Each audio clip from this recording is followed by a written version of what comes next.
Olá, alunos e alunas de filosofia.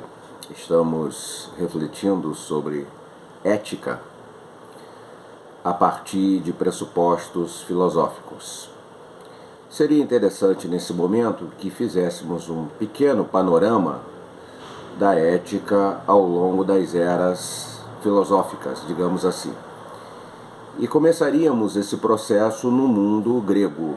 Lá nós teríamos alguns destaques a fazer. E faríamos alguns destaques no mundo medieval, outros no mundo moderno e outros no mundo contemporâneo. Os 4 grandes períodos em que se divide a história da humanidade: mundo antigo, mundo medieval, mundo moderno, mundo contemporâneo. Mundo antigo, poderíamos colocar de tempos imemoriais até o século V, aproximadamente. Do século V ao século XV nós teríamos a experiência do mundo medieval. Do século XV até o XVIII, aquilo que se convencionou chamar de Era Moderna. E do século XVIII para cá, o mundo contemporâneo. Lá no mundo grego antigo, nós poderíamos falar dos sofistas. Eles são interessantes nessa discussão sobre ética, porque para os sofistas não existem verdades que sejam verdades universais. Então, aí uma questão colocada. Com eles aparece, então, essa questão fundamental da sociedade contemporânea, interessante como não há nada de novo debaixo do sol, que é o relativismo ou subjetivismo.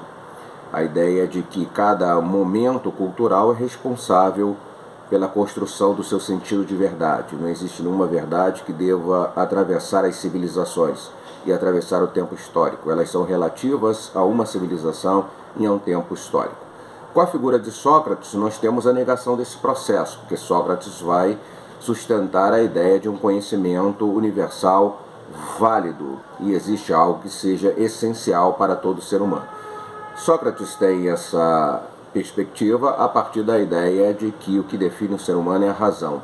E essa razão devidamente colocada, devidamente definida, devidamente utilizada, ela sempre vai criar um cenário possível de verdade em qualquer espaço histórico ou civilizatório que ela se apresente. Então, essa é uma ideia fundamental ali no pensamento socrático, que vai se opor ao pensamento dos sofistas, que negam a possibilidade de uma verdade universal, e Sócrates faz essa defesa. Ela aparece também em Platão.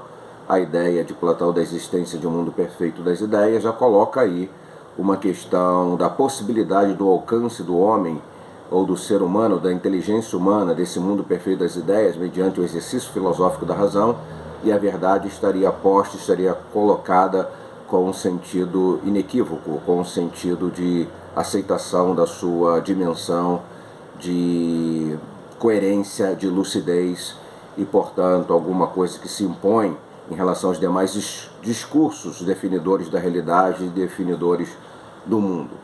O próprio mito da caverna de Platão é uma ideia nesse sentido. Então aí se tem uma possibilidade de conhecer bem o que é a realidade e conferir um conhecimento adequado acerca do seu significado.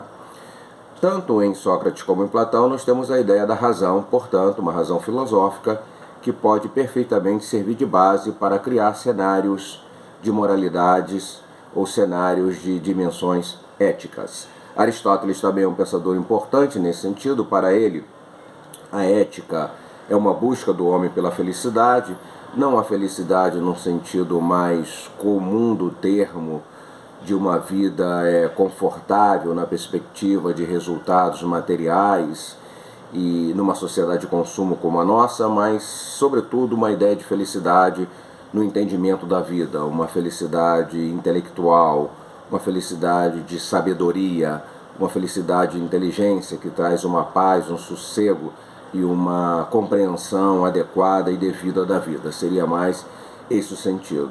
Quando Aristóteles fala da questão da virtude moral, seria interessante citá-lo aqui. Ele diz assim: a virtude moral é um meio termo entre 2 vícios, um dos quais envolve o excesso e outro deficiência. E isso porque a sua natureza é visar a mediania, nas paixões e nos atos. Então, para Aristóteles, a virtude está no equilíbrio entre o excesso e a ausência. Por exemplo, quando ele fala de coragem, ele exemplifica isso, que a ausência seria a covardia e o excesso seria a temeridade. Então é preciso ter um meio termo sempre para evitar esses extremos. A felicidade estaria aí nesse meio termo. Lá também no mundo antigo, nós poderíamos fazer referência à ética estoica, com a sua ideia de apatheia, que é a atitude de aceitação de tudo que acontece, porque tudo faz parte de um plano superior que o ser humano não pode controlar. Então seria bom ter uma atitude de recepção serena em relação aos acontecimentos como um todo da vida. Ou o princípio da ética epicurista, a ataraxia, a atitude do desvio da dor e a procura do prazer. Não, e uma vez mais, não um prazer sensorial, mas um prazer do espírito, da razão, do autodomínio, do conhecimento, é esse o sentido. Quando nós saímos do mundo antigo e nós vamos para a Idade Média, é muito interessante fazer essas observações e considerações como evolui a razão humana e como ela vai sendo aplicada dentro do mundo da ética. Nós encontramos aquilo que definimos como ética cristã, e ela tem um centro de possibilidade de produção, que não é mais a razão no seu exercício de autonomia intelectual, mas é Deus, é a revelação de Deus, é a autoridade da igreja. Então nós temos aí uma tentativa de colocar a possibilidade da existência da ética, da compreensão da vida e da análise do conhecimento ou a produção de novos conhecimentos a partir de um ideal metafísico, de um ideal teológico, a partir da noção da existência de Deus e de uma revelação que Deus faz de si mesmo, e que a igreja seria portadora dessa revelação e seria, portanto, a força capaz de fazer com que essa revelação da vontade divina, da razão divina, possa ser compreendida pelo espaço social como um todo. Na Idade Moderna, nós temos a perspectiva de uma ação ética mais centrada na autonomia do ser humano, uma ética antropocêntrica, racionalista, retoma o cenário, uma ética influenciada por um forte senso de humanismo. Então essa questão é colocada pelo mundo moderno, com o Renascimento no primeiro momento, logo em seguida no século XVIII com o Iluminismo. E aparece uma figura importante nesse cenário de transição até da Idade Moderna para o mundo contemporâneo, que é a questão colocada por Kant, né? Kant vai aparecer nesse momento falando de elaborar normas universais para definir possibilidades de exercício ético, porque Kant confia que o ser humano, por ser um ser racional, todas as vezes que usar devidamente a razão, vai alcançar uma explicação correta da verdade dos fatos e uma definição mais adequada do que deve marcar e determinar os parâmetros da vivência humana. Kant, portanto, tem um conceito da ética do dever.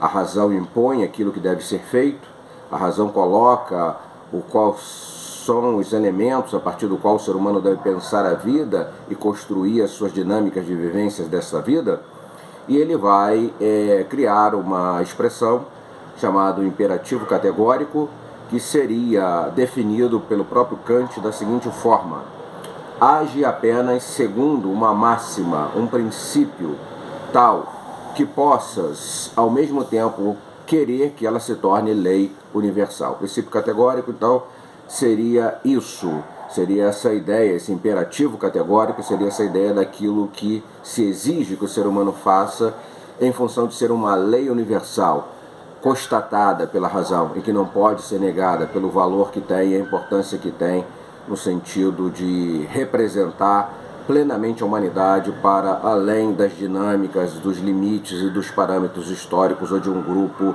social específico. Kant é uma figura importante nesse contexto. No mundo contemporâneo, nós vamos ter a figura de Hegel criticando Kant por achar que a ética tem que ser entendida dentro de um espaço histórico. A dinâmica da vivência histórica vai determinar o que deve ser considerado mais especificamente uma possibilidade ética naquela civilização. E Hegel critica Kant por entender que nem em Kant faltou essa percepção da realidade histórica. Falar de um elemento universal, ignorando aquilo que os limites históricos colocam, seria um problema. Marx vai acompanhar um pouco essa ideia de Hegel, dando a ela um outro sentido político. Temos na figura de Nietzsche a ideia de que A ética, dentro de um limite da razão, é um elemento repressor, uma ética racionalista, porque ela limita o potencial da possibilidade do ser humano de busca do seu prazer pessoal e da sua vivência mais intensa e mais plena. Nietzsche chega ao ponto de fazer a crítica de que a civilização moderna desenvolveu uma moral de escravos, onde o ser humano está escravizado por conceitos, por normas e por princípios que criam noção de culpa e de pecado, que impede uma plenitude de expressão daquilo que o ser humano pode ser e vivenciar no espaço da sua dinâmica de vida existencial. A psicanálise freudiana também trabalha muito nesse sentido. O Freud entende que é um processo repressivo, embora tenha uma visão positiva dele, porque ele pode garantir e assegurar que a sociedade funcione. A sociedade, a civilização humana estaria em risco para Freud se não fosse essa questão dos limites impostos pela lógica civilizatória dentro de certos limites racionais de compreensão daquilo que o ser humano deva ser e a forma como ele deva viver. Então, sempre a ética estará circulando dentro da possibilidade do exercício de uma fonte racional ou de uma fonte divina que impõe ao ser humano a possibilidade de melhor compreensão de si mesmo, da vida e das suas relações. A ética estará sempre sendo discutida se ela pode ter um elemento de universalidade ou se ela é sempre prisioneira de uma lógica, de um tempo histórico e de uma experiência civilizatória específica, mas seja qual for o ângulo de determinação da compreensão da lógica, ela é algo fundamental, imprescindível para a organização da vida e para a compreensão que o ser humano tem de si mesmo e da sua missão e do seu processo na vivência social.